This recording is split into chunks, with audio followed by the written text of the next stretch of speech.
No one will be able to be armed. We will take all weapons.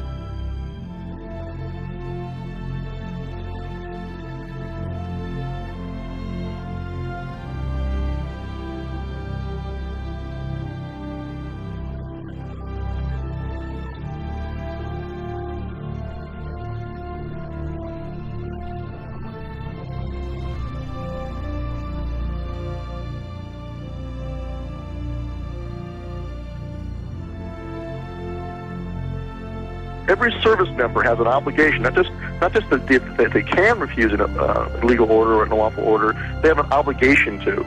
They have to. And so they have to make a decision for themselves where that line is.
There's no earthly answer that anyone can understand why these people, after 6 days, are still in this filthy, miserable convention center. Why are they still here? There's the freeway here. I tell you what I would have done. What I would still do, I would say, let them walk out of here. Let them walk away from the filth. Let them walk away from the devastation. Let them walk away from the dead bodies in here. They won't let them walk out of there because I'm standing right above that convention center. And what they've done is they've locked them in there. The government said, you go here and you'll get help. Or you go in that Superdome and you'll get help. And they didn't get help. They got locked in there, and they watched people being killed around them, and they watched people starving, and they watched elderly people not get any medicine. And now they know it's happening because we've been telling them repeatedly over and over every day. And you know what they're doing now? And I'm not blaming anyone. I'm telling you what's happening. They have set up a checkpoint at the bottom of this bridge.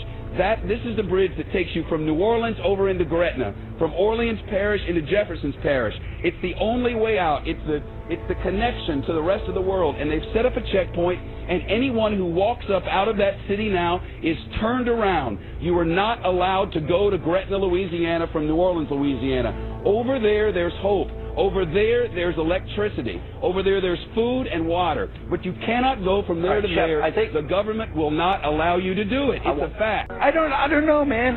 Let them walk out of here. Let them walk the hell out of here. Let them get on that interstate and walk someplace.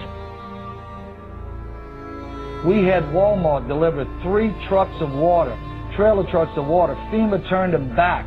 They said we didn't need them. This was a week ago. We had 1,000 gallons of diesel fuel on a Coast Guard vessel docked in my parish. The Coast Guard said, come get the fuel right away. When we got there with our trucks, they got a word. FEMA says, don't give you the fuel.